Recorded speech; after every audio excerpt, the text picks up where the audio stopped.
right. So this is the Voice of Reformation, and you are warmly welcome to yet another session of this wonderful platform. This is a platform that we focus on several discourses on the subject of holistic national transformation, which happens to be the very heartbeat of the movement called the New African Concept. And this segment has been a series of values that we call the School of Values. And the focus of this segment is to enlighten the Ghanaian populace to a set of about 20 values that we are hoping and anticipating that we can cut these values into our cultural DNA. This set of values therefore can serve as the very foundation upon which the new Ghana will be resting on. Over and over again throughout this session, we've been repeatedly saying that nations are built or nations are successful as a result of the quality of their value systems and not so much as any other thing. All others are secondary or a necessary addendum. The very crux of them growth or success is the quality of value systems. Ghana as a country and Africa as a people, we are really struggling. We have broken values. Our values are extremely weak, and it is not that which can bring us the kind of transformation that we are anticipating. But with these discourses and other supporting systems, we believe that the new Ghana can be born. All right, so today we are also taking a look at the subject of patriotic nationalism. Patriotic nationalism. This, or in other words, we can just make it short, that is patriotism. And I believe you understand what patriotism means, or to be a patriotic person or citizen. That is when we contribute whatever we are doing for the common good of the nation. Whatever we are doing, we contribute our energies, we contribute our intellectual and professional and moral, all our energies for the corporate good or for the common good. So the question is, are we really patriotic here in Ghana? Obviously not. We are not patriotic. To say that does not mean that there are no patriotic persons that would be so much of, a load to take. Of course, in every given society, you will find individuals who are bent on doing whatever they want to do well, or they have to do well. There are specific individuals who, by and large, try to be patriotic per their various engagements. But when you lump all of us together, the corporate energy or the corporate strength is the strength of non-patriotism. Why am I saying this? Because of maybe 3 or 4 reasons. One, the place of ignorance. The signs and symptoms of a non-patriotic person. One is that he or she is ignorant of his world, ignorance of the world around him, ignorant of whatever is prevailing. How many of us are well aware of even the government structure, the operational tenets of the country? Present this to many people, and then they don't even find the need to be involved in it. Why wouldn't our MPs be jumping from podium to podium telling us that, or promising us that they are going to build good roads, they are going to do this, and then we still believe it? Why? Because we think it is so.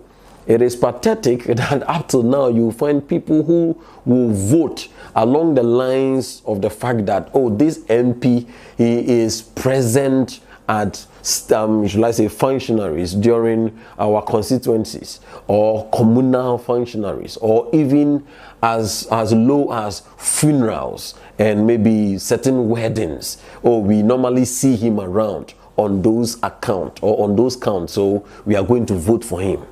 So the first thing that makes a non-patriotic person or people is the place of ignorance.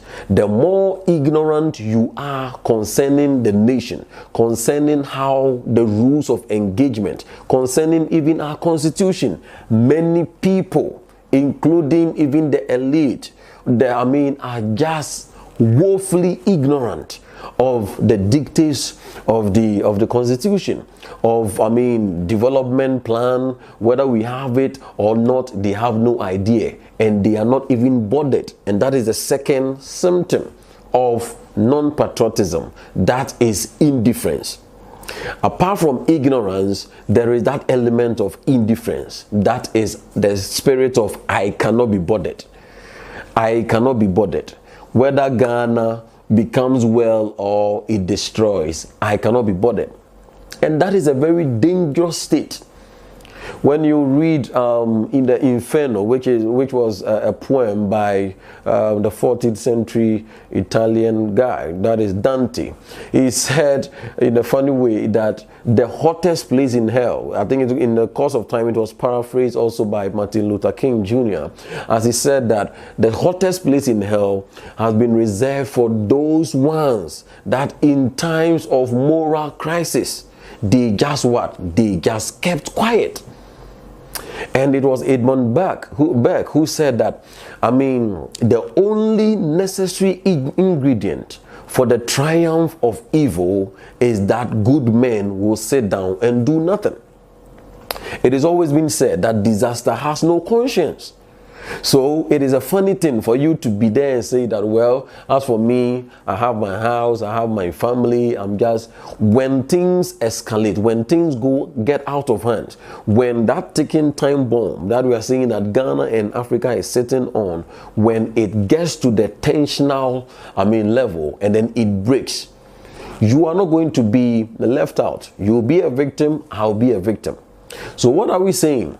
Anytime we are indifferent, and the more discourses you have with people, it is sad that people are just indifferent. They don't care about whatever is going on. Yes, again, another symptom of non-patriotism is selfishness. That is when you find individuals seeking to do things for their own parochial interests, for their own personal aggrandizing goals. They are not concerned about the corporate good. They are not concerned about what happens to us as a people. They are concerned about themselves, their families, their friends, and their cronies. As I'm speaking, I know that you are tagging the politicians, but it is not only the politicians. Even with all of us, wherever we are, at the church place, at the workplace, in one way or the other, we are selfish in our disposition. We think about ourselves much more than we do for the common good of the people. So you will find people who are so partisan. They are thinking so much of MPP than Ghana. They are thinking so much of NDC than Ghana. So for them, what means NDC answers it. For them, what means MPP answers it. Whether it will benefit or it will destroy the country, it is a secondary question to even consider. That is the place of patriotic nationalism. How can we begin to build a country? Or how can we build a country when majority of her people are largely non-patriotic? To be non-patriotic does not mean you are doing something overt. It is part of it. But merely being indifferent is also part of non-patriotism. Another characteristic, or shall I say symptom, of the disease of non-patriotism is the absence of sacrifice, which goes hand in hand with the lack of with selfishness.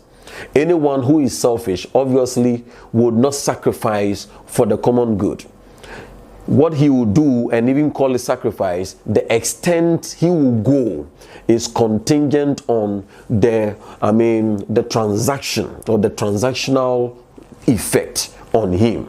So if he is going to get something out of it, if it is going to bring him some power, if it is going to bring him some promotion, then he's willing to do it. That is not sacrifice. That is a supposed sacrifice, on the wheels of selfishness. Look at our politicians, the stress they go through during, is quite funny and sad at the same time, that during the election years, you find them, or the election period, you find some of them even driving banku for people. You find some of them, MPs trying to even play with the youth on the field. You find some of them, they are literally at our beck and call. But then after the elections, and then they get power, then they turn into different categories of people that even whatever we say, they do not attend to it. So these are the four cardinal, there are many, but these are the four cardinal characteristics of a non-patriotic person. 1, you are ignorant. 2, you are indifferent. 3, you are selfish. And 4, there is the lack of sacrifice. Ask yourself this question.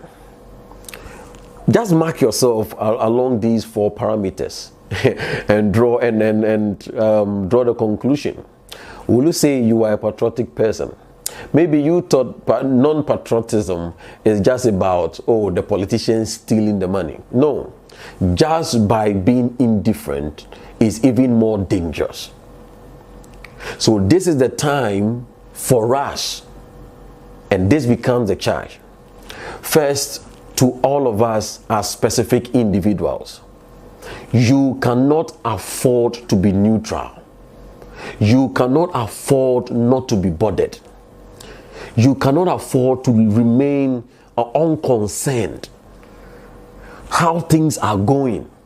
How can you watch these things and then be normal?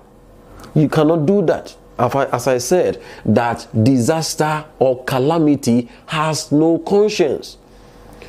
In the times of chaos, all of us are going to go down the drain. At least there are several examples to reach out for. So just at the personal level, make a personal commitment that I refuse to be ignorant. I refuse to be ignorant concerning the things in my constituency, concerning the things in my district or municipality, concerning the things in my region. I refuse to be ignorant concerning the things of national interest. Spend time and read. There is the Constitution. There are several other elements that can help you shape your understanding, and together with some of these platforms and other like-minded platforms, that you can be educated and you can learn more, you can be challenged.